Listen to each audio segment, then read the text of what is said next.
Welcome to the July edition of Shropshire Business Live TV. We've come out of the studio and headed to Oswestry. Yes, here we are. Good afternoon for the final edition of our third series. We've got a studio audience waiting for us inside Aico, where Shropshire's Company of the Year are looking after us well today. So studio panel debates, we've got some special guests coming too, and hopefully a great way to finish our third series. So Chris, should we go in and get started? Let's start the show.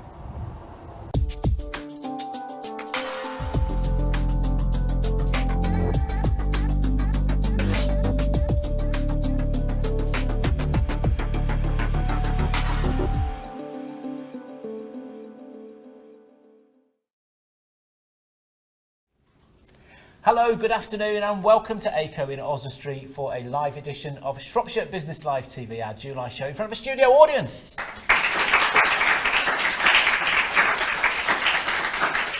It's always great, Chris, isn't it, doing it in front of the studio audience? Absolutely. We've got some fabulous debates lined up for you today. We're talking everything from skills to retail, lots more besides. And as ever, if you think you want to comment on anything that you're hearing about today, do drop us a line. info@sbltv.co.uk is the place. But busy old show. It is a busy old show. Let's get started, Let's go meet our guests, yeah. Go meet our panel. Ladies and gentlemen, give a big welcome to our three panellists, shall we, today. We've got Richard Sheehan, the Local Skills Improvement Project Director. That's right now, isn't it? It is now, Carl, Matt yes. Small from Aico, our host today. And then we've also got Debbie Kirkpatrick from RBSL, which is a partnership of companies. You tell us. It's BAE Systems and Rheinmetall. So RBSL. Which is in Telford, isn't it? It is, And it's a site that it's been so many different names. Every time I go there, it seems to have a different It name, has, different yes. brand, We rebranded a few times or sort of joined ventures. We've been there since about 2019 now. So three very different perspectives, really, I think, maybe on this this first part of this debate today. I want to maybe row back 3 or 4 weeks, which is what maybe started us thinking about this debate, and that was when a survey came out. In fact, it was the quarterly economic survey from Shropshire Chamber of Commerce, which ended up attracting national, even international headlines, didn't it? Because one of the findings that came out of this, I'll ask you, Richard, to comment maybe on this one first, was that there's some companies, particularly in the manufacturing and the engineering spaces, who are saying that they are reluctant to employ the youngest of young people now because of concerns over reliability. They're either not turning up for interview, or they come for the first week and then they decide they don't want to stick the job anymore. And the headline really that grabbed the attention of everyone is some companies saying they're not now looking to recruit anyone under the age of 21. Just tell us a bit of the background to this. Yes, Carl. Well, yeah, it came as a shock in one way that actually a business came out or businesses came out and actually said this. But then another way it didn't, because we've known for some time there's been some anxieties around the sort of the young people and their work ethic and what they will and won't do.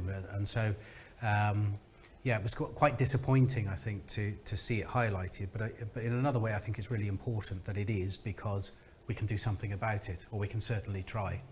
And that takes us right back to sort of the school time, careers advice, mentoring. There's a whole raft of different things that can help prepare the young people better for the workplace, because of course they, quite often now their life is revolving around technology, and that's all through the day. And quite often it's not acceptable in the workplace to be doing stuff like that. So you might get a comment, well, oh no, I don't want that anymore. I have to say, there are some fantastic young people in the businesses across Shropshire. We cannot lose sight of the fact that that is the case. However, in a time when we are really struggling to fill vacancies across Shropshire and indeed nationally, the last thing we need is a group of individuals being effectively discriminated against for specific reasons that probably there is a fix about it. We just need to embrace it and be honest about it, because there's been a lack of honesty around the support that those people had a need for some time. Because it's one thing maybe people saying it anecdotally, yeah, we're a little bit worried, we've got some people and we're questioning their commitment. It's another thing when people feel strongly enough to actually put it down on paper in a survey, and it's then in the public record, isn't it? So obviously people's feelings are quite high on this at the moment. Yeah, there's no question they are, and the survey's been around since 2009, so it is quarterly, as the clue's in the name. And so we've got trend analysis back to 2009 for all different types of subject matter. This is quite unique for this to come out in that environment. It is anonymous, so it does give people the opportunity to have a say that perhaps they might think twice about saying if they were being attached to it. And so I think it's a valuable lesson for everybody that actually there are major concerns around this. It's been spoken about for some time, but it's never actually appeared in a piece of research like that. And as you rightly say, it got national and international headlines. I think I ended up doing a BBC Radio Scotland interview on it. But I think, again, I'll go back to a point. There are some amazing young people across our county working in tremendous jobs and doing a fantastic job for the economy. And we've got two companies here that believe in growing their own, don't they? So, I mean, Matt, from your point of view, just tell us a bit about the recruitment strategy here at Aico. Yeah, so there's a mixed strategy really. Apprenticeships do form part of that, but that's not our only method of recruitment. So we've been hiring apprentices since the 90s, but it's been more structured since around about 2018. So since 2018 to date, around about sort of 10 to 15% of the entire Aico workforce is made up of existing or previous apprentices. And just on the comments there made in that study, the survey, I'm quite shocked by that as well. I'm not sure whether that was one comment taken out of context or just a massive generalization, but our own experience of recruiting young people, we've been extremely surprised. And it's been a really successful means to filling skills gaps and shortages that we've had within the organisation. Is it more about the importance of an employer understanding the young people that they're looking to try to recruit, and knowing which buttons to push in terms of getting the best out of them? Absolutely. I mean, the training providers that we work through across the county and outside of the county are fantastic. As part of that apprenticeship, you have mentors, you've got colleagues. It's about steering people. You've got to engage the people that are there to work. If people are left to their own devices and they're not managed and they're not supported, then maybe situations such as the one that Rich has commented on there, can arise, but that's absolutely not the experience that we've. When you're seeing young people coming up, are they kind of workplace ready, or do you think there's more work needs to be done at a younger age? It does vary. I would say that the adverts that we put out for the apprenticeship roles are the most applied for, so that we always get lots of applications.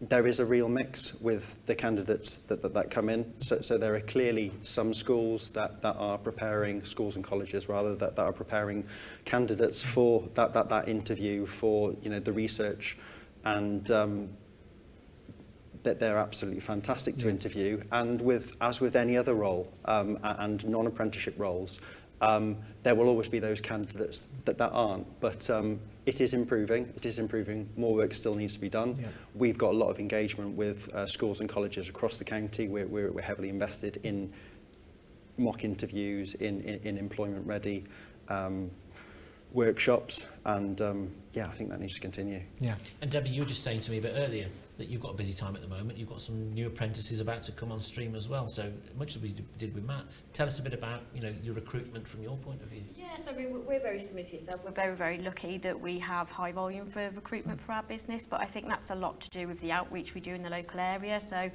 we're based obviously in Telford, so we go very similar to yourself. We go to the local schools, we have them into our sites. We offer work experience as well. We try and get them really geared up into our industry. We do as much as we possibly can, and that's really important. We also do the mock interviews as well, and I think that's really, really important for getting young people through the ranks to sort of see what we do and to get that real experience of what the working world looks like. Because the survey itself, the Chamber survey, specifically mentioned manufacturing and engineering companies and the concerns, which is obviously right in your ballpark, isn't it? It is, Do you find that young people have got a clear enough understanding of what the jobs they're going to be doing at RBSL are actually like? I think young people in general, and I say this from a parent as myself, I've got a 16-year-old daughter, so we've been looking at apprenticeship options and different things for her. So I think it's quite normal and natural that people of a young age don't know what they want to do, and that's absolutely fine to do that. So at RBSL, we're very good at encouraging sort of trying different things. So we put them on 6-month rotations. So I realised I didn't answer your earlier question. Yes, we have got the new apprentices coming in this afternoon. So we recruit for certain areas of the business, engineering, manufacturing, business admin and project management. We've had circumstances before where they've come in and thought, yes, I really want to be a project manager, but then when they've sort of, looked at other things that we've put them in different areas, that they thought maybe engineering is more up their street.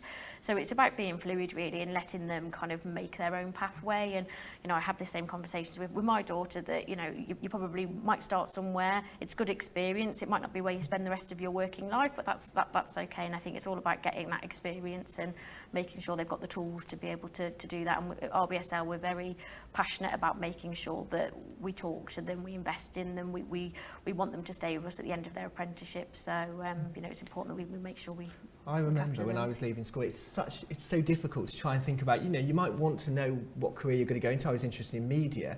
There wasn't necessarily opportunities back then in Shropshire. But I guess for a young person as well, Richard, it's quite difficult to think of that career path as well. I know there's lots of help these days, but it's a daunting prospect trying to think of, your long-term career. I think it's very difficult. I think when I go back to my start of my employment, I was an engineering apprentice with Rolls-Royce.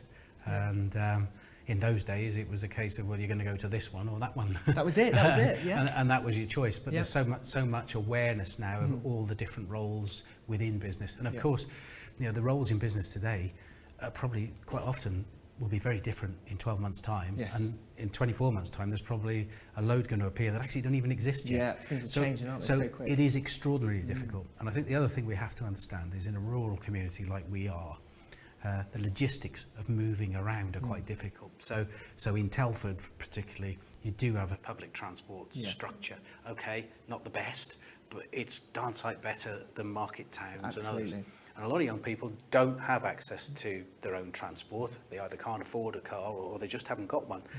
And so it then becomes a challenge to get to work. And they'll go enthusiastically in the beginning, but oh my gosh, a dark, wet day, I got soaked on my bike and I don't really fancy this anymore.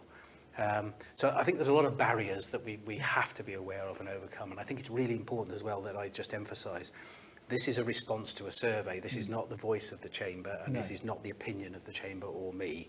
This is what businesses have come out and told us. And it has been a trend for some time, but not as stark as we've just seen.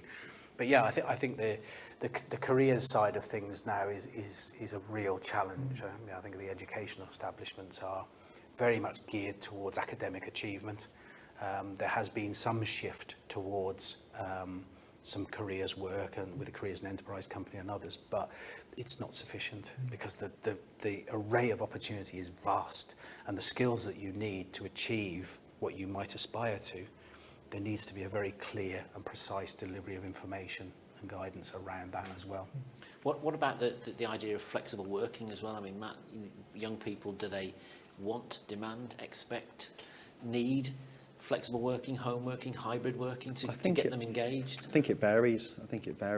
There are those people that want to be in the office, and there are those people who look around them. They look at their parents, they look at their friends, they look at those in college, and the wanting to be at home 1 day a week, 2 days a week is high on their priority list of dictating what roles it is that they choose. So, and are you in a position to be everyone. Quite flexible with your sector? We aren't in the respect that we do have flexibility around hours and ways to accrue additional leave, but we've taken the decision that across the business that there is a requirement for the likes of the people within our operations team to be in here to service our customers.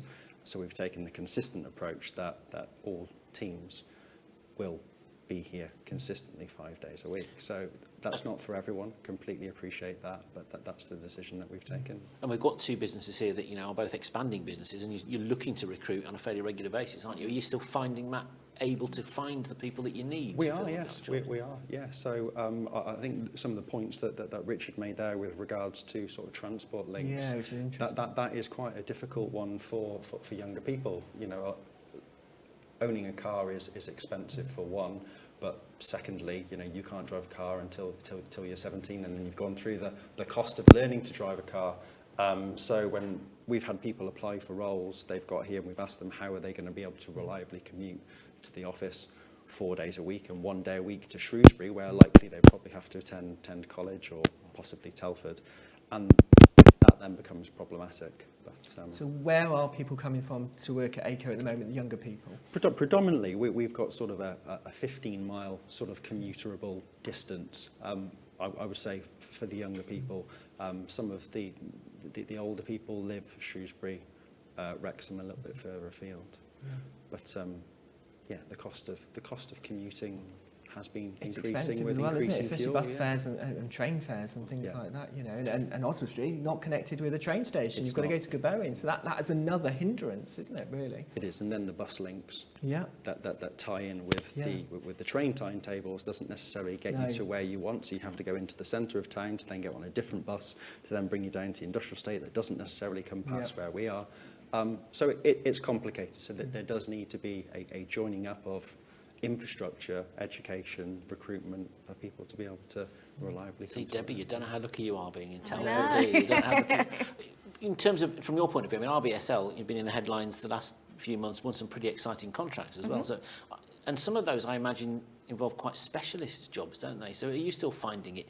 Do you have to cast your net further afield to find what you need? We had a bit of a trickier patch a few months ago, trying to find sort of specialist engineers, etc. But we've got through that, and again, it's through our own sort of initiatives and reaching out to, you know, networking. We've got refer a friend schemes, etc.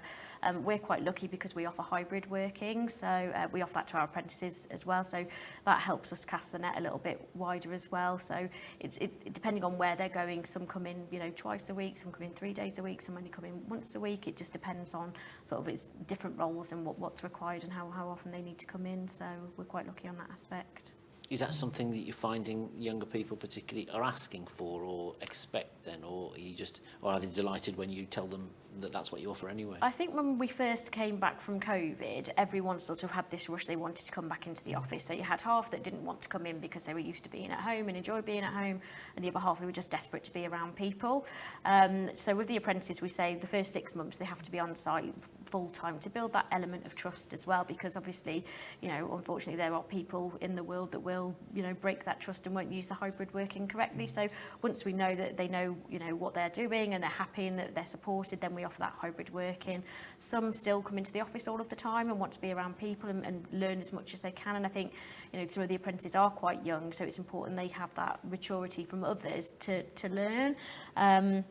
But as a whole, you know, we're quite flexible, and that helps certainly with our recruitment. And I think people do want that, don't they? They're used to it from the COVID times, and you know the way that we work is different from a few years ago. Because it occurred to me that I wondered whether one of the reasons that the survey had specifically mentioned manufacturing and engineering companies and issues around younger people is because when you're a company that's making things, it's harder to be flexible, isn't it, than maybe some other sectors?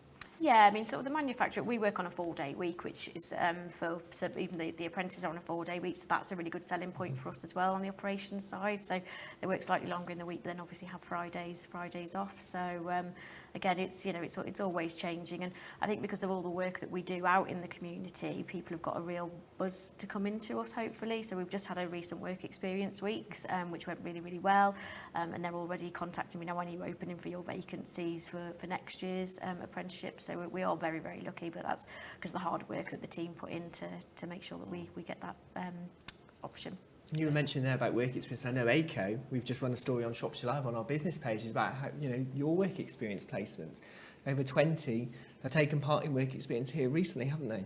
They have, yeah. It's been a really fun initiative. You know, it really sort of lifts the building when you get that draft of young people come in. But what we've done something slightly different. So traditional work experience, you would typically go to an organisation, you might do the same role for a whole week. You know, you were talking about the different roles within an organisation, Richard. So we talk about the roles that exist, and we give students the opportunities to spend time within each of those roles, and then choose sort of a day where they would spend permanently on that one. So that's been really successful, and something that I think, you know, people have really benefited from. Yeah.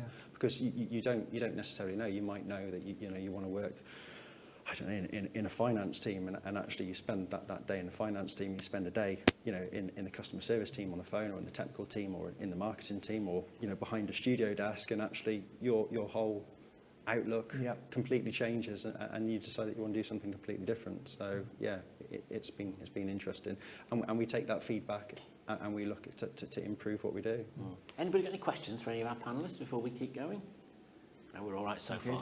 Richard, the one thing I was going to say, and we're concentrating very much here talking about younger people, but there's also an issue, isn't there, that's come out through not just chamber surveys, lots of surveys, about the importance of trying to engage people at maybe towards the other end of the employment spectrum who've fallen off the radar, maybe they're no longer in full-time employment, 50 pluses, those people who've got masses of experience, but they either don't want to work full-time at the moment or they're just not.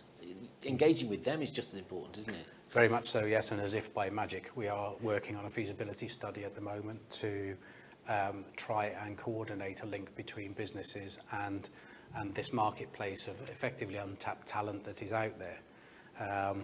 And you know, whatever we put in place will be available to everybody, of course it will.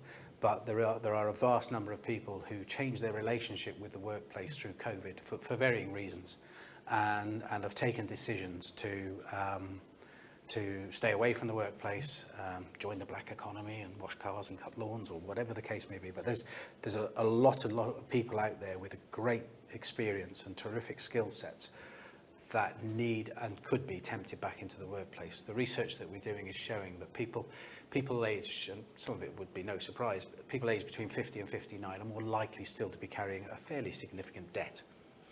And therefore they are a greater opportunity as far as attracting them back into the workplace.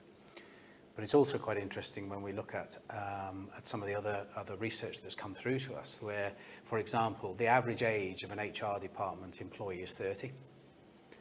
And through the research, it's shown that those people, 22% would think about actively trying to recruit somebody from the more senior age group. So there's a massive untapped market there. So it can be driven by of course the job role itself, but and I don't think it's a conscious discrimination. I think it's just a situation where they are of an age demographic that actually that's what appeals to them. If you move up to an HR department with an average age of 45 to 55 within the HR department, there are 68% of them actively seek to look for people in those more senior years who can bring that whole wealth of experience. So there's a really interesting piece of work coming out with this, and what we also know is there's a dramatic need for flexibility, and we've talked about flexibility here. I think it's important as well at this point just to say that, of course, we must remember that 92% of the Shropshire business community is 10 employees and less. Their ability to be flexible quite often is somewhat challenged compared to some of the larger organisations. Because they're all hands-on and multitasking as it is. But no, the research I think is coming out with some really interesting points. There is a lot of people out there who we can get back into the workplace, I'm sure, with a whole raft of talent. They actually have doubts that they have the skill sets now to meet the needs of employment some 3 years down the line after the initial COVID bit, which I think they need to be encouraged. And there may be some transferable skill information that we need to develop from that.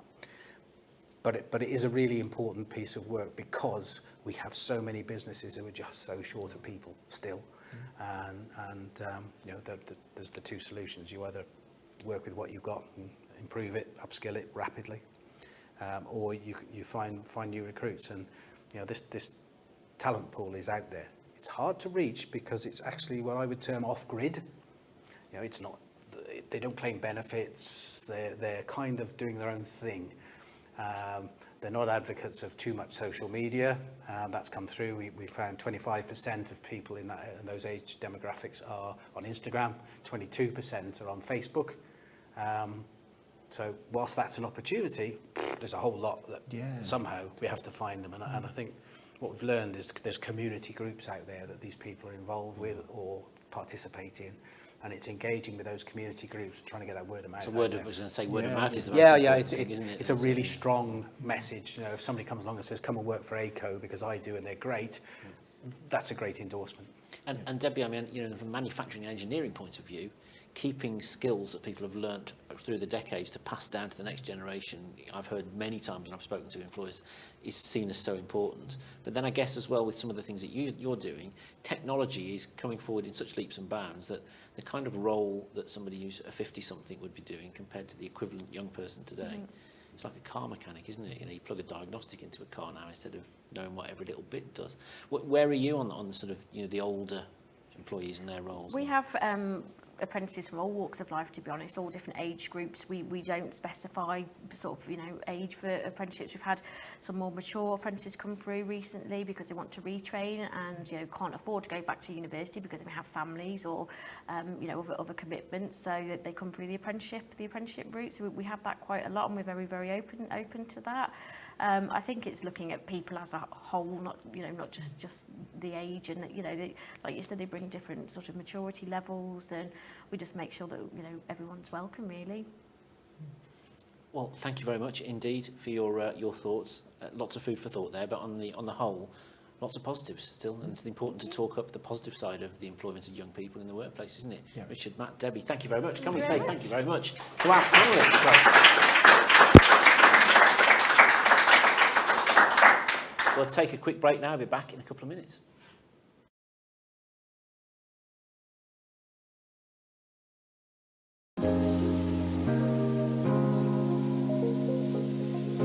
I started looking into different routes after college, found out about apprenticeships and decided I wanted to kickstart my career straight away rather than waiting. I chose to do an apprenticeship because I like the idea of starting work straight away as soon as I could, and then learning as well. It's good to learn a trade, but then when you have the college course that goes with it, you get the extra knowledge that you wouldn't necessarily get if you're just working day to day on the job.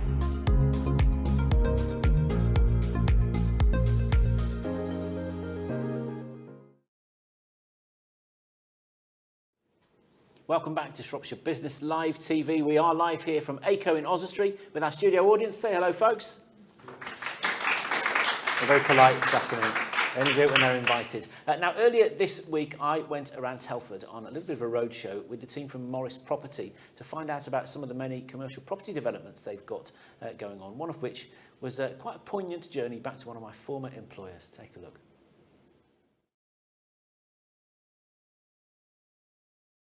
Well, our first stop-off point is a site I know very well because I worked here for over 25 years. This used to be the Shropshire Star site at Ketley in Telford, and Liz Lowe, Head of Development at Morris Property. Everybody knew this site, didn't they? They did indeed. It's been up since the 60s, you know, purpose-built specifically for the Shropshire Star, and quite an iconic building. Unfortunately, it was so bespoke that there was no alternative use for the existing building itself, hence why we had to take the decision to have it demolished. Give us a few numbers here, because it's only when you actually demolish the site you realise just how big the plot is. Yeah, it's about 5.2 acres. The building itself was about 75,000 square feet, and it's naturally subdivided by a public footpath that runs through the site. Does all of that limit the opportunities for what you can do with this site then, or is it a fairly blank canvas? It's a fairly blank canvas, to be quite honest with you. Our designs that we've proposed to the local authority include the existing footpath in its current position, so we just take those restrictions into account when we're designing the future site layout. And acquiring this site, did you acquire it knowing that there was interest in maybe doing something with it, or did you acquire it sort of fairly speculatively and then take it to market? Then how does it work? Well, we kind of know what's around in the market in terms of requirements, and we also sort of identified the location for a specific use, and approached the potential end user for that and got a thumbs up. So ultimately that gave us a lot of confidence to go forward with the acquisition, but effectively it is speculative. So what are the plans here? I know, you know, planning consent is yet to be completely confirmed, isn't it? But where are we at? Well, we've just completed our pre-app with Telford and Wrekin Council, and they've responded positively to our proposal, which is good news. As I said, we've tried to retain this as employment land, so it'll be a mixed retail and commercial development going forward. So that's an opportunity, because I imagine, I mean, there have been residential interest in this, given the number of houses that are being built in and around the area as well, wouldn't there? Absolutely, but again, you know, with the number of houses that are being built around here, there needs to be employment opportunities, especially for youngsters as well, and a couple of the end occupiers we're talking to have very positive apprenticeship schemes and flexible working times for people of the local community as well. So hopefully it will be well received and assuming we get planning for it. And I know this is sort of how long's a ball of string, and there's lots of crystal ball elements to this, but how soon could we actually see things happening on this site? Well, our intention is to get a planning application in by the end of September, and hopefully with Telford and Wrekin being quite proactive in their planning determination, we would like to think we have a planning determination by the end of the year. Hopefully. Qualified, yeah, absolutely. What's the climate like at the moment? You know, we're reading almost on a daily basis at the moment about how tough the economy is, how difficult people are finding to get everything under control. How does that feed down for things like this? Well, it does have a significant impact, as you can imagine. There are increasing pressures in terms of finance, development finance, cost rises, cost inflation over the last 12 months has been unbelievable, being blunt, and has put a lot of schemes at risk. However, there is still pent-up demand in the marketplace for specific sectors, and ultimately we have a very slow planning process. So the principles of supply and demand are there. The supply just isn't at the moment. So we do think we've got a very good chance of having this tied up by the new year. Now, we're going to be going on a little bit of a roadshow around Telford, aren't we, this morning? So just give us an idea about how many different sites and developments you've got in and around Telford and Wrekin at the moment. Okay, well, you probably see the Morris Property signs up a lot, and there's a mix between our construction side, who build for third parties, and then our own sites that we've developed. So we've acquired the sites, proceeded with planning, and then built them out. So where are we off to next then? Tell us about that. Well, we're off to Hadley Park. We have a development of 52,000 square feet of small starter units that we've both sold and retained a block for our own portfolio. Let's go and have a look. Bring your brolly. Okay. So from a site which was a bit of a blank canvas, Liz, at Ketley, we come to Access 442, which is 100% occupied, is that right? It is 100% occupied, yes. This was a site that we acquired off Telford and Wrekin Council. We secured planning and we have built 26 units, all of which are occupied, I'm pleased to say. We've either sold them or we've let them and retained them within our own investment portfolio. So how far back do we go then? Where does the Access 442 story start?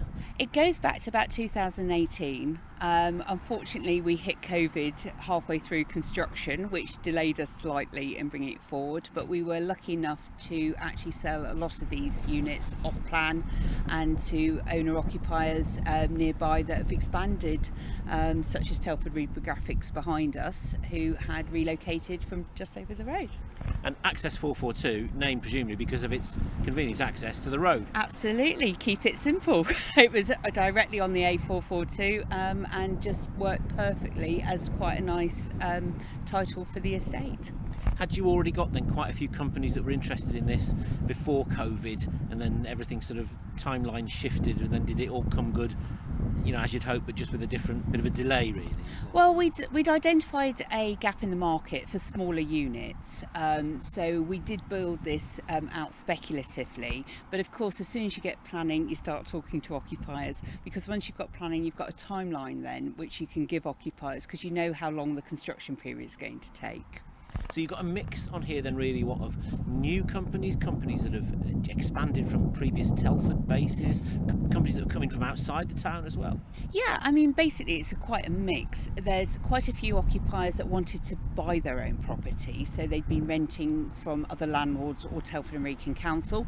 And we've also had those that have expanded, so they wanted to have a new premises rather than older stock that was around Telford at the time.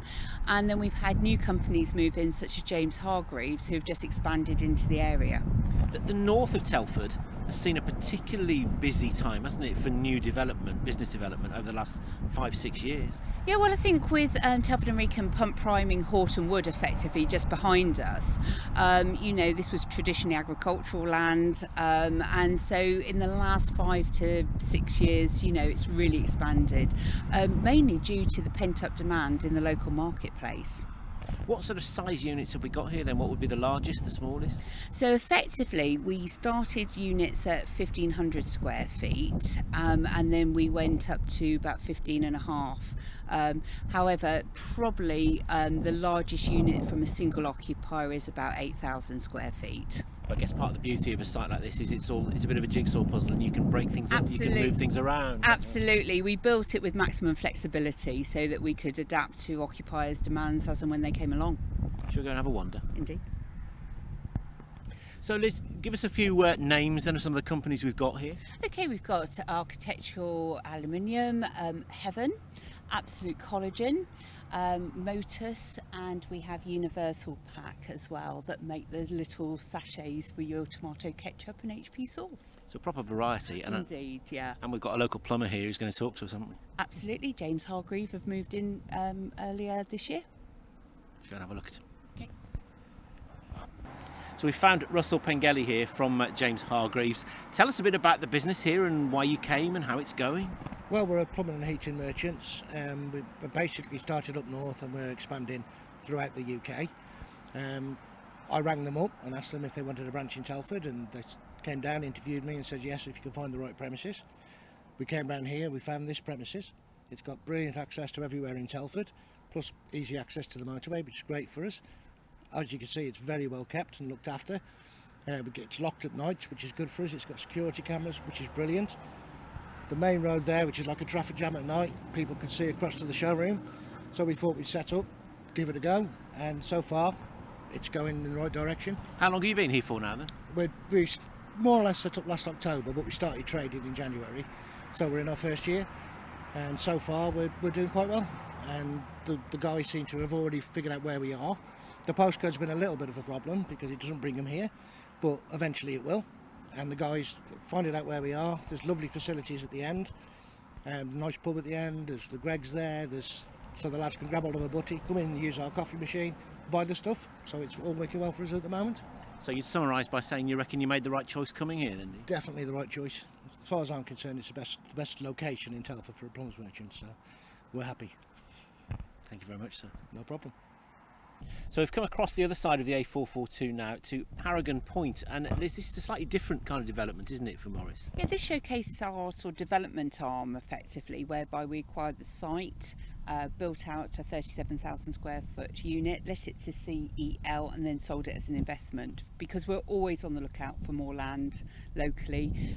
We try and employ local subcontractors where we can. We have a local team, and in fact on Hortonwood West, where we're located, Morris Property have actually built most of the buildings here with the exception of Kramer.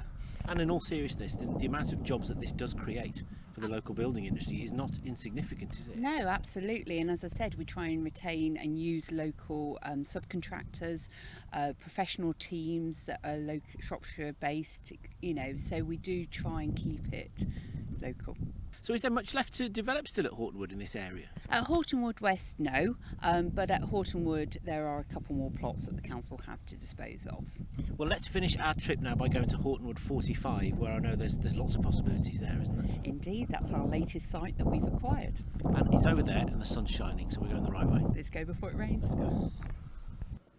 So for the final stop on our journey, we're at Hortonwood 45, thankfully in the beautiful Shropshire sunshine now. And Liz, as we can see from the sign behind us, this is the next chapter really, isn't it? It is. This is our latest acquisition. We work very closely with Andrew Dixon, who's a local commercial agent. We've acquired the site with the benefit of planning permission for a 140,000 square foot unit, and we're currently marketing it with review to securing a tenant, with construction due to start in mid-August. And how long does something like that take to actually come about? How long have you been talking about something, a proposal like this? Well, we're talking to a couple of prospective tenants at the moment, but needless to say, it's the holiday season, so of course it's taking a little bit of time to get some decisions, but we hope to have a decision by the end of August and be able to release some news as to who we will be progressing with.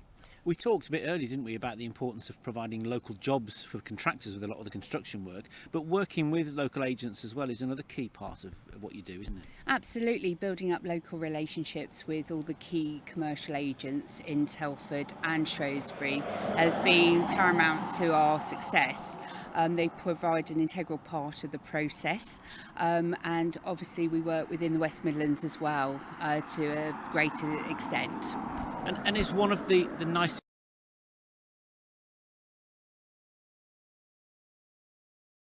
parts of the job, the relationships that you maybe build up with not just these people but also some of the companies that end up moving into the unit? It is, because effectively if you're looking at a site without planning, you're probably starting a 2-year process and conversation, so you develop those relationships with the managing directors and finance directors over that period of time, and sometimes it's quite sad when a project actually comes to an end, but we have a very good local reputation and we work very closely with both professionals, agents and end occupiers. And the good thing is, because you've got so many different projects on the go at the same time that are all at a different stage, I guess every week's slightly different in your world, isn't it? No one day is the same, so you never know what you're going to wake up to and what's coming in that day, but it's part of what makes development exciting. Well, thank you for taking us on a tour of Telford, and I knew that if we kept moving around often enough, the sun would come out eventually, which is eventually. Good, isn't it? Thank you. Thank you. Thanks.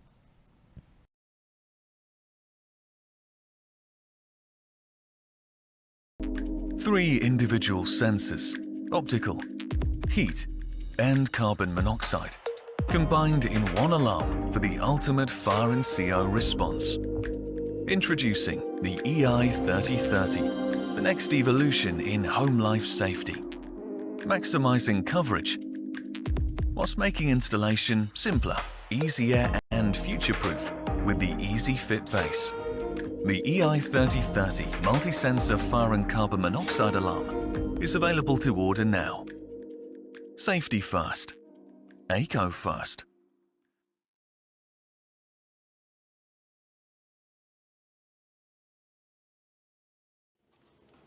Welcome back to Shropshire Business Live TV, where this month we've come out of our studio in Shrewsbury and we're here at Aico in Oswestry. It's time now to welcome our next guests onto the show. And we can't come all the way to Oswestry, of course, without inviting some people from Oswestry to come and join us and have a chat. So Samantha Jones is from Shropshire Council. Linda Clark, you are one of the many businesses in Oswestry, aren't you? So just tell us a bit about your businesses.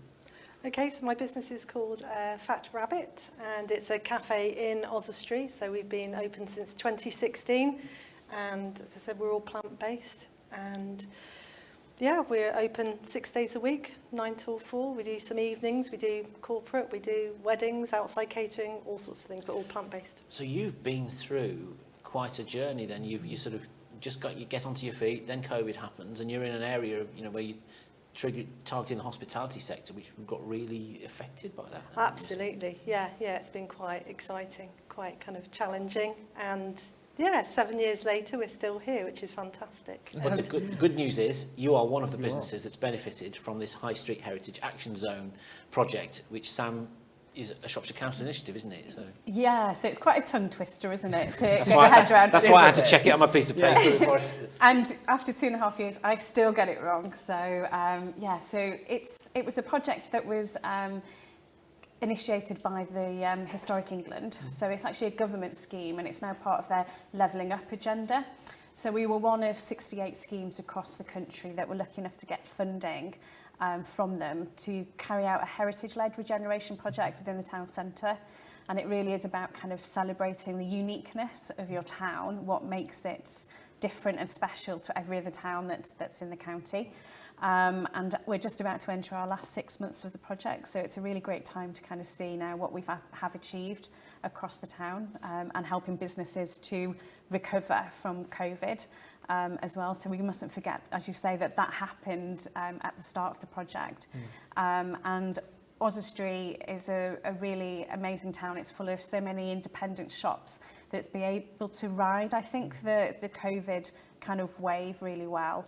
And so it was just, I think, the right project at the right time to come in and enable the town to grow, I think. How did you choose which projects to support then through this scheme? Yeah, so businesses have to go through an application process. So we have a board that sits monthly, and I'm there to kind of help and assist those businesses to put the application together. So primarily they need to be within the conservation area, within the town centre, and they need to be a historic property. And that's really the two criteria that we have. And yeah, it's just working to kind of help them to create the designs, go through that approval process. So A lot of the buildings that we've helped have been listed, so then there's a list of building consents and things that they have to go through. So it's working with the conservation team within Shropshire Council to enable the business to come to a design that they like, and we do that free of charge to help that business to improve, and then obviously they go through the listing process, and then there's a final application form after that to go through. I bet it's been quite fascinating, hasn't it? Seeing businesses come to you with ideas, yeah, and then seeing that progress. Exactly, and you know, they've all been very different, and that's what's important. You know, our businesses and our high streets can't be full of the same things. They have to be full of different things to make people want to go and visit them and get those services that they require. So, yeah. Oswestry is a historic market town. You've got a business here. So what differences have you seen and has that made to you in your business? My journey's been kind of different because originally I bought the property that we renovated in order to move my cafe to that premises. Yeah. And then COVID happened, so where I actually have my cafe, it stayed there because we did outside seating, we built our garden area. So then the renovation of Church Street became a different type of project for me then.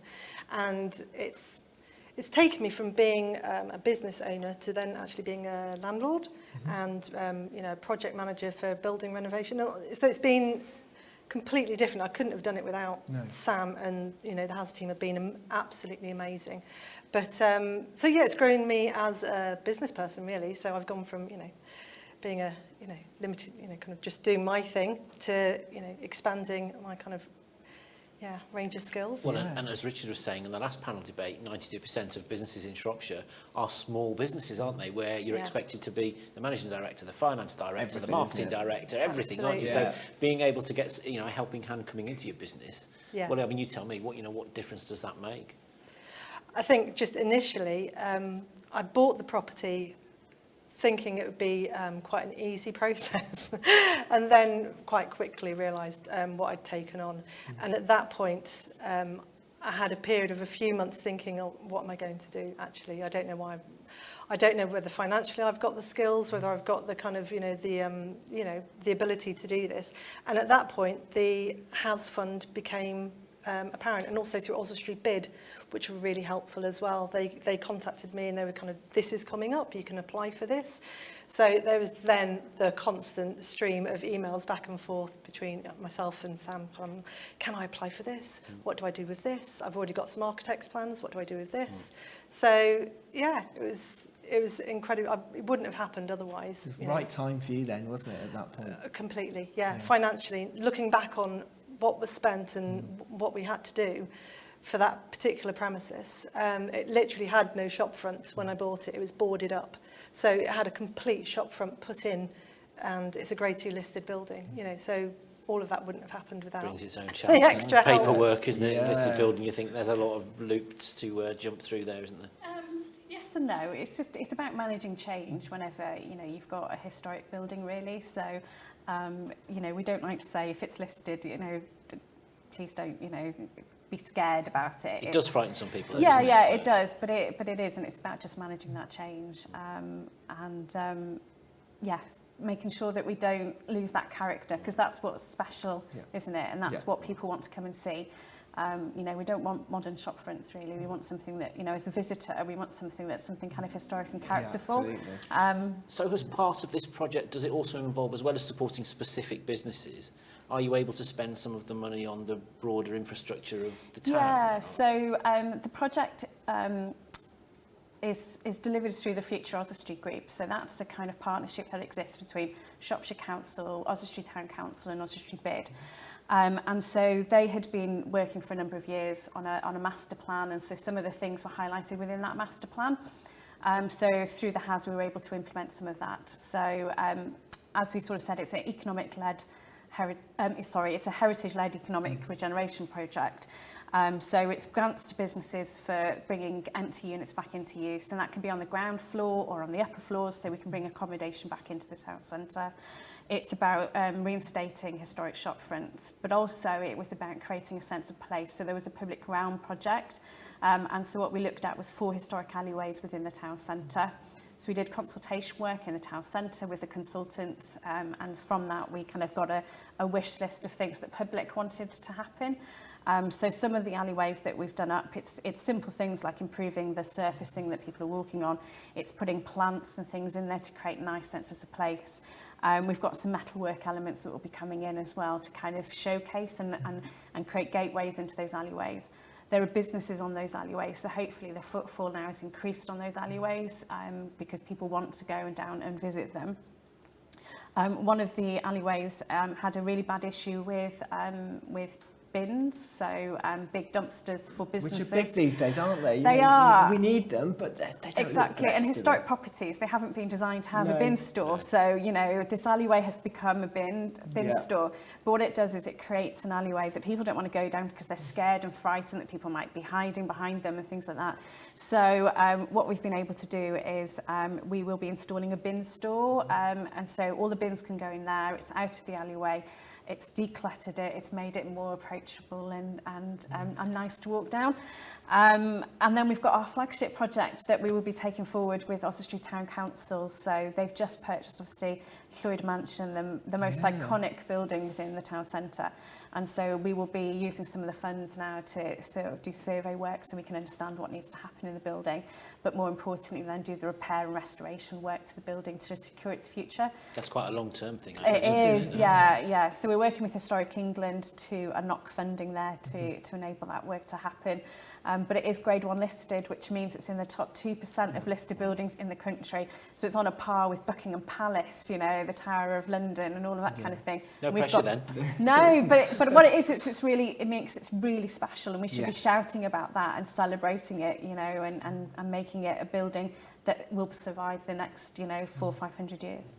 Linda, what's the atmosphere like in Oswestry at the moment? You know, we read still in a cost of living crisis, people haven't got quite so much money in their pockets at the moment to spend. Is there still, you know, is a good, vibrant, optimistic atmosphere in the town at the moment?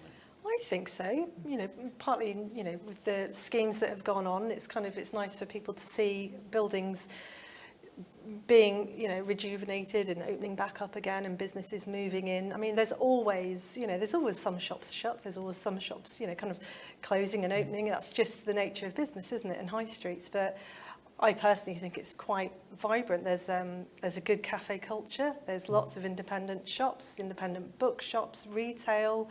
It's really, you know, got a gorgeous park, you know, a lovely market. You know, we have an artisan market end of the month and things, and lots of evening events, lots of music. So actually it does really well for being quite a small town. We've said on this show over the last few months, haven't we, since COVID, one of the things seems to be people want to do business with the local traders. They want to keep the Shropshire Stay brand, local, Shropshire. isn't it? So Absolutely, that's a strength now, isn't it, for the Yeah, town? I mean, our shopfront that was put into 20 Church Street was some of it had to be manufactured by a local company because they're the only ones that had the lathe to do the turning for the posts, and So that stayed local as well. There is so much going on in Oswestry at the moment. We've had the Oswestry festival locally. We've had the food festival recently. There's stuff going on all the time in Kyneglass Park as well. And it's really buzzing, especially over the summertime. absolutely, Yeah. It's got a very full festival programme, and I think Oswestry's quite quirky, it's quite arty, it's quite different in that respect, and it's been great to see that kind of develop. And as part of our HAS project, we had to set up a cultural consortium within the town centre. So that is, you know, volunteers primarily from the, you know, some of the cultural organisations like Cube and Designs in Mind, but we've also got, you know, the Hillfoot group represented and stuff like that. So we've got our Summer of Art programme, which is just about kicking off. So we've actually got an artist in residence programme happening at the moment. So we've got 4 artists on the project called Artifact. And the project is using archive and museum collections. So we're really lucky in Oswestry that the Town Council has its own archive. And it's about bringing that history to people that might not engaging it in a normal way, so through art. So we're having an exhibition in September in the old Market Hall down at the Cross. So please come along and see that. We've got a ceramicist, a painter, a poet and stuff, all working with the communities to bring that forward. And then we also have our Love Oswestry Festival that we do in in February, and that is to help businesses really. We chose February because obviously it's a quiet time of the month, so it's to bring people in, and we can see from footfall data we bring an extra 2,500 people into the town centre on that event day, so that's amazing. And some of those may be people that wouldn't otherwise come into Oswestry at all, and then they stick around, don't they? Yeah, and hopefully because it's something that happens all day, that they stay around as well. So they might do some of the workshops, maybe then they go for some lunch or something like that, and then stay on for the Lantern Festival in the evening. So if people are listening to this and thinking, hang on a minute, I didn't know anything about this High Street Heritage Action Zone.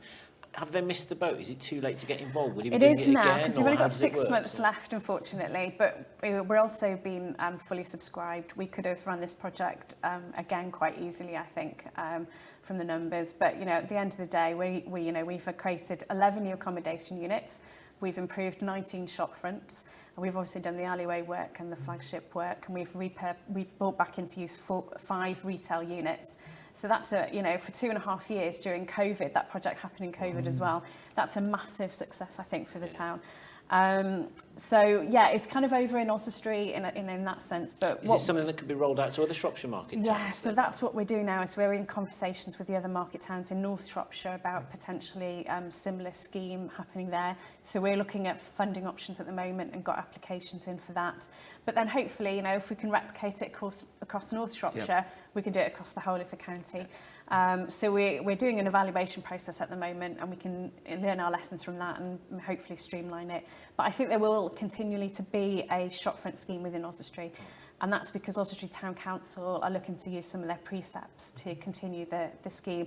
And I think the wonderful thing that's come out of this project is that the bid and the Town Council have got confidence to carry out big schemes now, I think.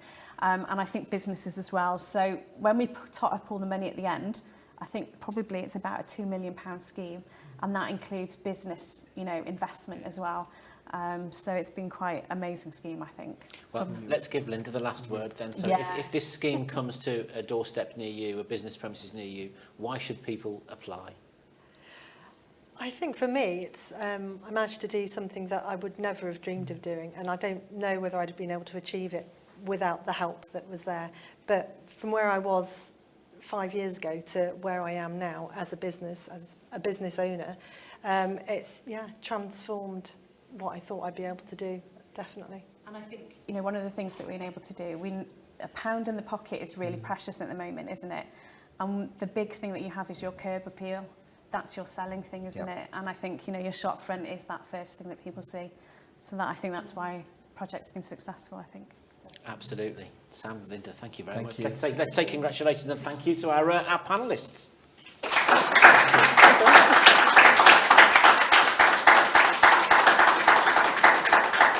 Now, you've been on the golf course, Chris, this week. Tell us all about it. I'm no good at golf, but I have been on the golf course. We went to Shrewsbury Golf Club at Condover. I caught up with Nick Jones and his team who are going to be doing a special charity challenge. They're doing 4 rounds of golf in one day. Let's find out more.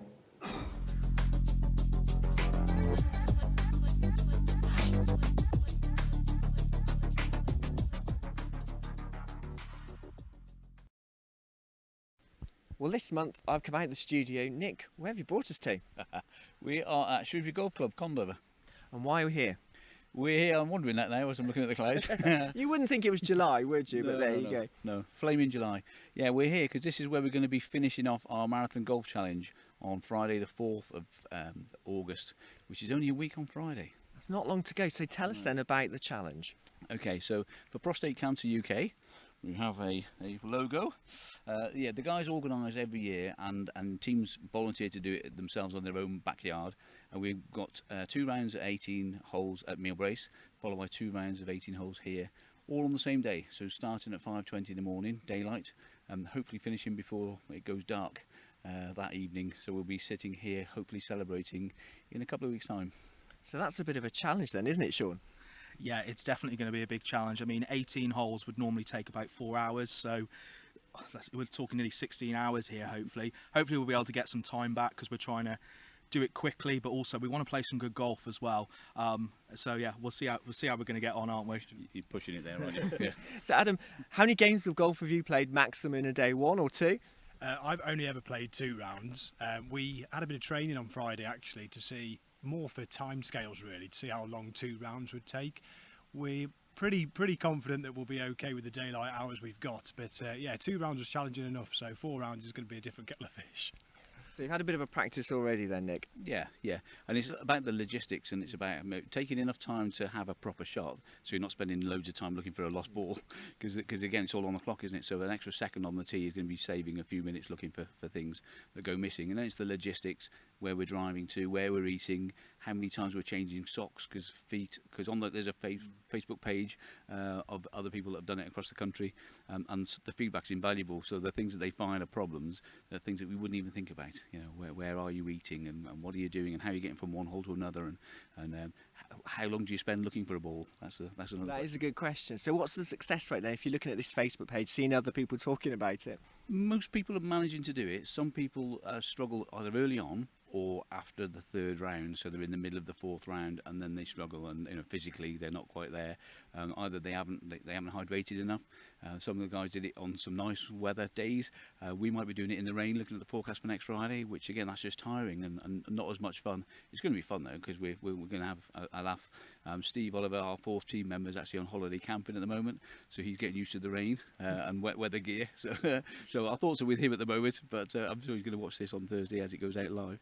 But yeah, we're all getting there and quietly confident, I think.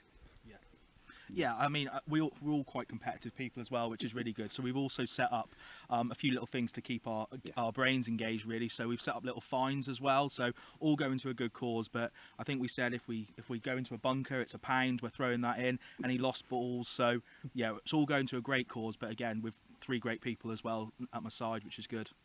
So a bit of fun then to keep things going throughout the day. Yeah, absolutely. I mean, realistically, it is for a great cause. The reason why we're doing this is for Prostate Cancer UK. I mean, the statistics show that 1 in 6 men will be affected by it at some stage in their life.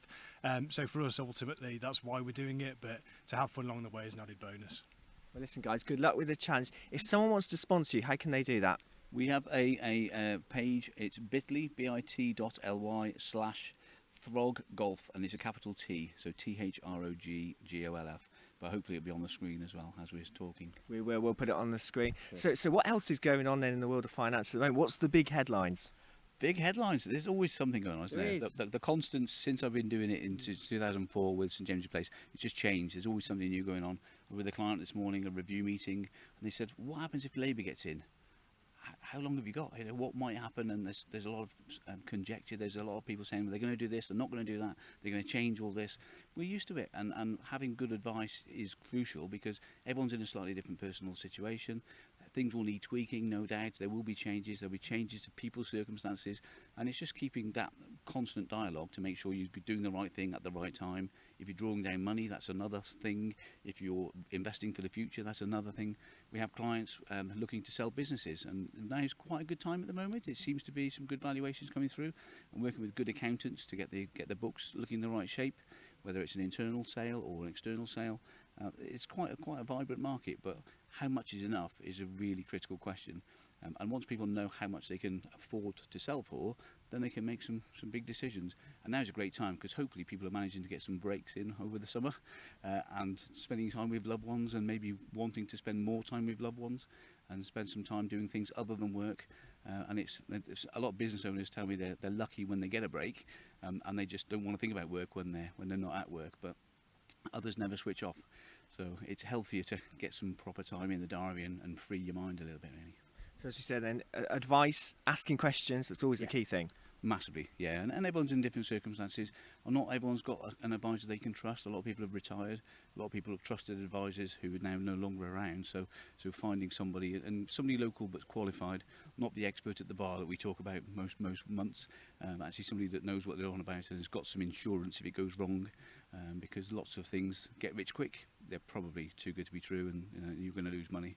You're going to get your fingers burned, and it still happens nowadays even. Well, Nick, listen, guys, good luck with the challenge. Best wishes from all of us at Shropshire Business Live TV. We'll put the details of how you can sponsor and find out more information on screen as well. Good luck. Thank you very much. Thank you. Thank you.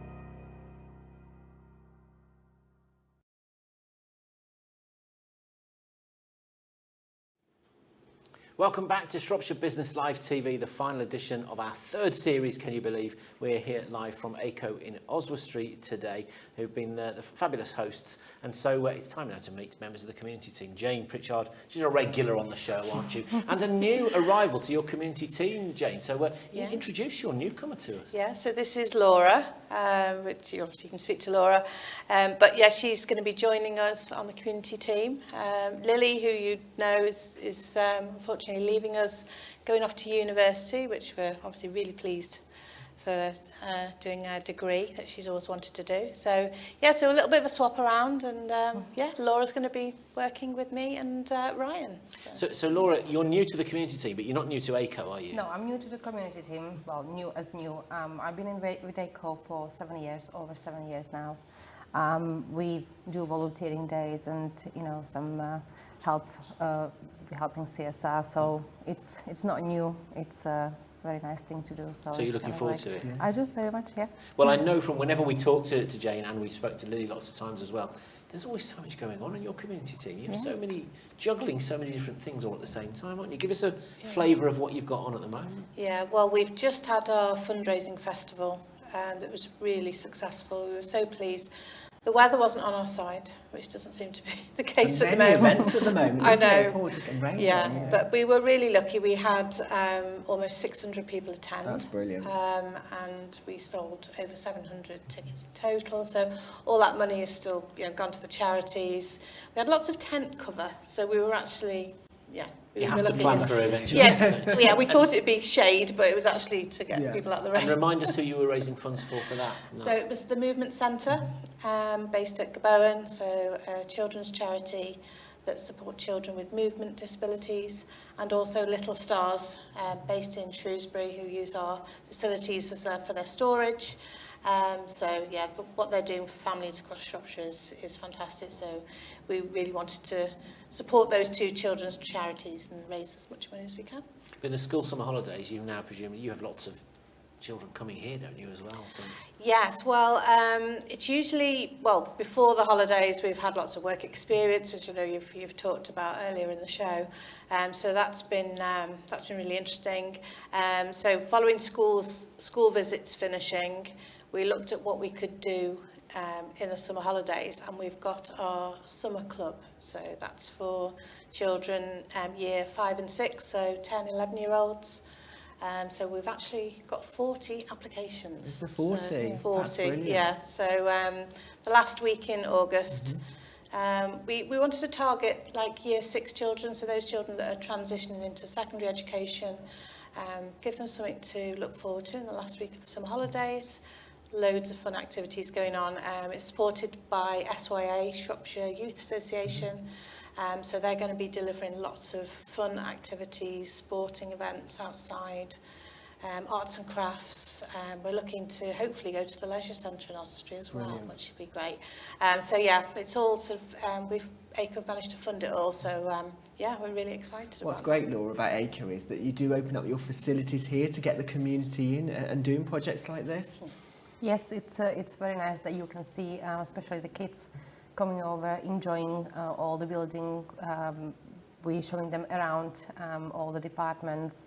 Very exciting for them. So yeah, they always great, have smiles on. Absolutely. And we spoke a little bit earlier in the year, Jane, I think on Sbltv, about this project SOS that you were doing, and that's developed now, isn't it? Is that about to be up and running? Is up and running now? It is, yeah. So that happens week commencing the 14th of August.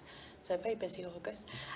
Yeah, so we chose an application that came through. It was Longdon Primary School, based near Shrewsbury, a school we haven't actually worked with before. Their application it sort of reached out to us, and we realised, the help that they need, basically. And this was for people that don't know Project SOS. You basically just said, look, we've got some helping hands here. Tell us why you should be the recipient. Exactly, yeah. So it's 5 days of volunteering. We've got about 5 or 6 people per day that will be going down there to the school while it's closed for the summer holidays, doing lots of outside maintenance.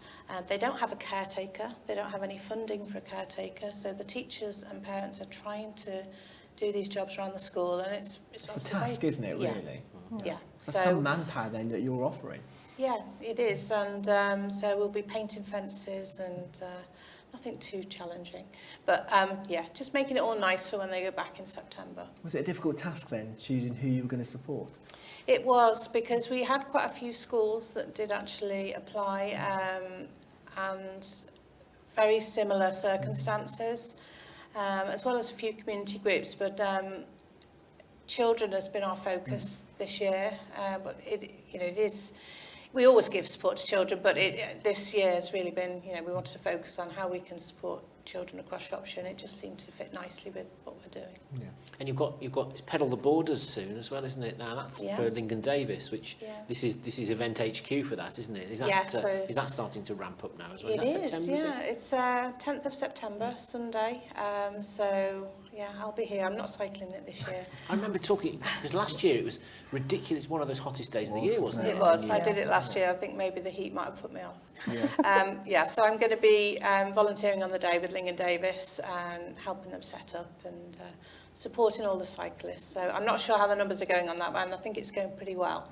So hopefully it'll be another nice sunny day. I know our very own High Sheriff of Shropshire is getting involved as well, isn't she, this year? I believe so, yes. Yeah, Mandy Thorne's going to be cycling the 25k route, I think. Yeah, I think she If she's doing it in High Sheriff costume, I hope for her sake it's not the hottest day of the year. I've heard a rumour, so it'd be good if she does.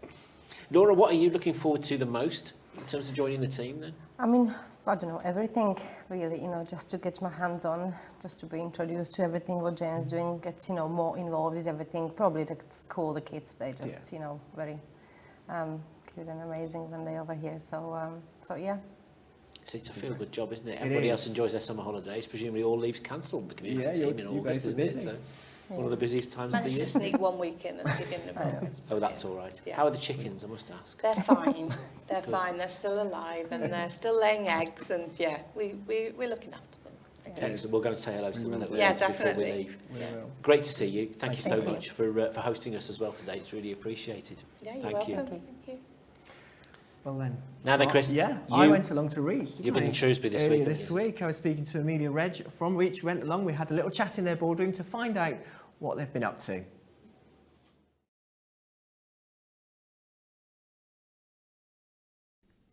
So I've come along to Reach at Shrewsbury Business Park, joined by Amelia Reg. Amelia, thank you for inviting us along to your home here at Shrewsbury Business Park. But next year you're going to be moving, aren't you? Yeah, thanks for coming.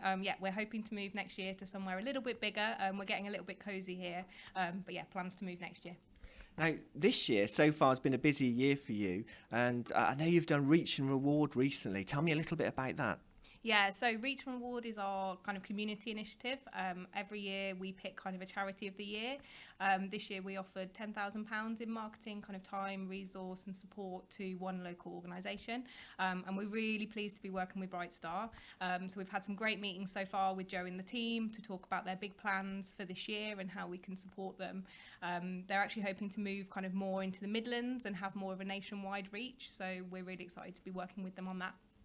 So you obviously were applying, asking people to apply for applications, and I know you had a lot of people applying. Is it difficult then when you're trying to choose and whittle them down? Oh, it's so difficult. All the applications were amazing this year. We get them all in. We have kind of a Dragon's Den style meeting with them. They talk about their charity, their community initiatives, what they're working on. And it's just such a range from kind of environmental issues, community issues, education issues. Really difficult. But Joe just kind of pipped it and we felt like we could add most value for him this year. And when you told them then that they'd been selected, what was the reaction? Just really excited, just really pleased to be able to have some kind of dedicated time to focus on their business, to focus on the growth of their business and what we can do together next year. Joe kind of said that it's not very often you get that chance to really kind of switch off from the day to day and actually think about your plans. So it's nice to be able to have those kind of commercial conversations with those kind of organisations. And we said, obviously, you're moving next year because it's getting quite cosy. So your team's expanding, isn't it? Yeah, so we're at 27, 28 people now. We've had 3 people join us in the past month. And the great thing is that they're all real specialists in marketing. So we're finding that now we're really able to bring on people who are real specialists in digital marketing, whether that's pay-per-click, social media or content. And these are people who've either moved back to Shrewsbury or decided to really kind of carve out their career in Shropshire, which we're really excited about, to get some really high caliber people on board to support the agency. Is it difficult? Because we've talked about this, me and Carl, and we've had guests on the show in the past about recruitment and trying to recruit people locally as well. And I know a lot of people now want to work at home, or maybe they're working for other companies in different parts of the country. So is that a struggle for you guys? It is. I think it's a struggle to find people who have got the experience, who've got the specialisms, and who really kind of hone their marketing skills over the few years. It tends to be people who've kind of maybe left Shropshire and come back, or people who want to develop their skills through apprenticeships. It's a challenge. We're the same as I think a lot of businesses across Shropshire, but with kind of time, persistence, and going through the right avenues, we've managed to find some real superstars, luckily, to join the team. And something you've got to keep ahead of as an agency is all the latest trends and technology. I mean, we've just seen Threads launch recently. So is that a constant battle that you're trying to do in learning and getting new people on board who may be more knowledgeable on those type of things? Yeah, I mean, we always say in this office that every day's a school day. Marketing never stands still, whether it's Threads, whether it's Twitter rebranding just today, whether it's GA4, whether it's AI and ChatGPT. We have to move at the speed of light, and marketing is always developing. So we need specialists in this agency who are ahead of the trends, who are looking at what's next, so that we can then offer the best service to our clients and the best strategy for our clients. So yeah, it's always 100 miles an hour, and we've always got to be ahead of the curve. So can you let us into any secrets about what you've got coming up for the rest of this year? So we are planning an exciting event in September. We're going to be bringing back BizFest, which we're really excited about, and we're going to focus it on growth, on sales and marketing, and creating an opportunity for businesses to come together, maybe meet new suppliers, new partners, new contacts. We've got a great lineup of speakers as well. Our headline speaker, which we've just confirmed, is someone that we'll all recognise, and we're really excited about that. So we're looking forward to shout about that over the next couple of weeks. Brilliant. So we'll find out more information very soon then. Listen, Amelia, thank you so much for inviting us here today. It's been great to have a chat and a catch up and find out more about what Reach is doing. Oh no, my pleasure. Thanks for coming along.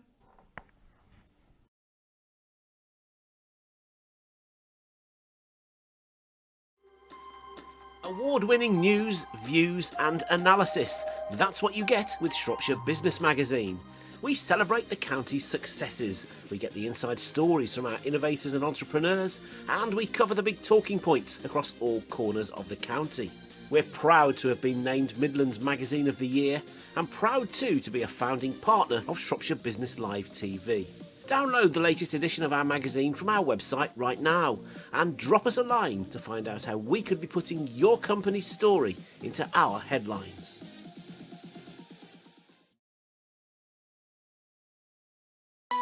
Shropshire Live. News and entertainment for Shropshire.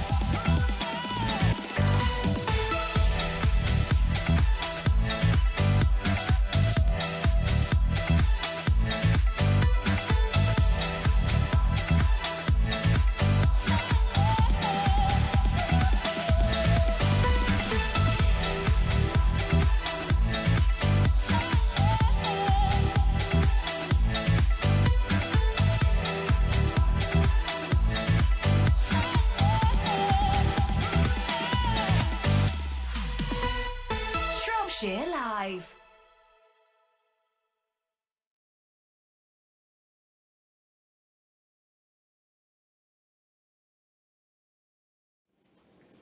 Welcome back to Shropshire Business Live TV, live here at Aico in Oswestry for the final edition of our series. Chris, you were talking with Amelia from Reach there about new trends. Are you a Threads man? Do you know, I've signed up Shropshire Live and myself to Threads. I've kind of abandoned it already, but I know I need to do more work on it. I think they need to do more work on it. They kind of rushed it out a little bit, and I know they know that, and they've got some projects that they're going to be working on. It's really like we're going back to the early days of Twitter. There's a purity to it, but there's no, you can't hashtag people, you can't build that's a the community, problem, I think, can you, especially really? for business use and for using it for business. Missing those hashtags is a bit of an issue at the moment, but I'm sure they're going to be working on it, and it will develop. We'll watch that develop. Absolutely, and talking of development, brings us to our final package for the show. Electrification and sustainability, two of the big talking points in the Shropshire business community. And a few weeks ago, Telford College hosted a conference all about this. They teamed up with the University of Warwick, the Warwick Manufacturing Group, Telford Business Board and Telford and Wrekin Council to host a conference for about 200 people, which promoted some of the ideas, some of the thinking pieces and some of the collaborative schemes that are available to try to encourage people to embrace this quest for net zero. And you know, is what we're seeing in the Greek islands at the moment shows just how we need to help the climate, doesn't it? Well, one of the things that was launched at this event is something called 10G, which is the Telford Electrification Networking Group. I caught up with Janet Stevens, the Deputy CEO at Telford College, earlier this week to find out what's happened since the conference.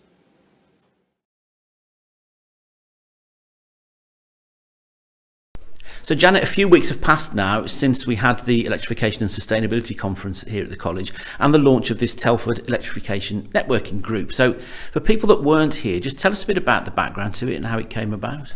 Okay, yes, you're absolutely right. The 10G group has come about from the conference, and it's really all about making sure that the conversation continues. And that conversation is all around the electric revolution. So what does that mean? That means in terms of as we move away from using and being reliant on fossil fuels, how we then develop the technologies and the skill sets for the workforce that need to develop and maintain those technologies, how we can work together in this local area to prepare for that. And this is very much a partnership as well, isn't it? Not just involving the college, but lots of other business organisations and educational organisations as well. Absolutely. We need to make sure that we collaborate and that we don't compete and that we work in partnership and that we put all our best minds together so that we can come up with the best solutions to help employers. So our partners for this particular project are Warwick Manufacturing Group, part of University of Warwick, and are well renowned for this type of work and engaging with employers.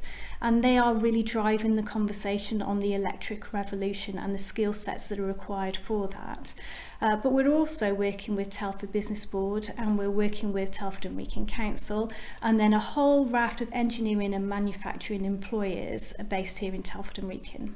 And I mean, there were lots of questions raised at the event itself, weren't they? But what will then happen with some of those talking points as far as the group's concerned? Will you meet physically or is it virtually? How will it work?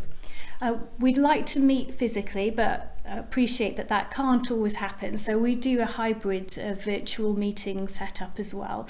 Whatever is best to ensure that we can continue the conversation and that employers are able to join that conversation. Because without the employers, we can't redesign our curriculum programs to help support them with upskilling, reskilling and new skilling their workforces. Which is part of the reason that you want to drive this forward, isn't it? So that you make sure that you are delivering useful, usable skills that businesses want right now.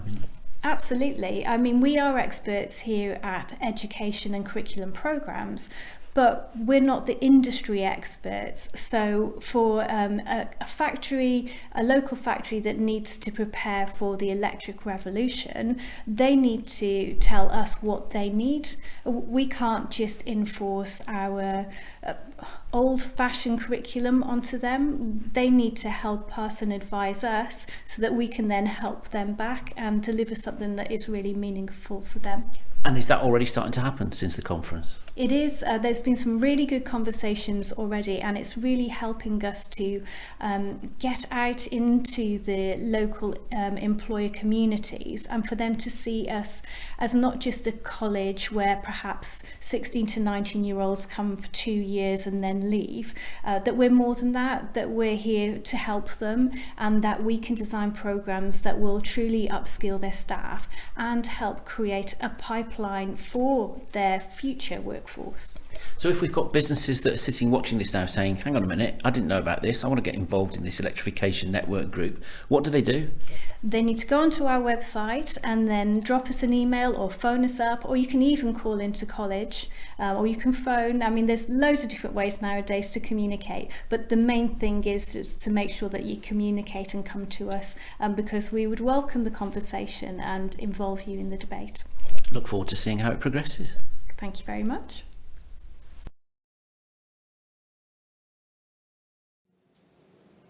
Well, that's just about it for another series, Carl. I don't know where the time goes, to be honest, Chris. The end of our 3rd season. Thank you so much to everyone who has watched and made this our most watched season. We really appreciate it. Thanks to the likes of companies like Aico who host us and support us. You know, we couldn't do this without the support, of course, of the Shropshire business community. No, we really couldn't. So thank you very much. And thank you to everybody as well that's got in touch with us. Feedback from the shows, from things we've talked about, for what we've been presenting, suggestions for ideas for shows. It's just been fantastic. Thank you very much. And don't forget, if there's something that you'd like to share or help us to share, we've got a platform called Sbltv Knowledge, which is sbltvknowledge.co.uk. So if you've got a podcast, a video, a blog, anything that you think could help the local business community, send it to us and help us to spread the word. That's what we are here for, really, to support the Shropshire business community. So it just remains for us to say thank you so much for your support. Have a great summer, and we'll see you soon. See you Bye. soon.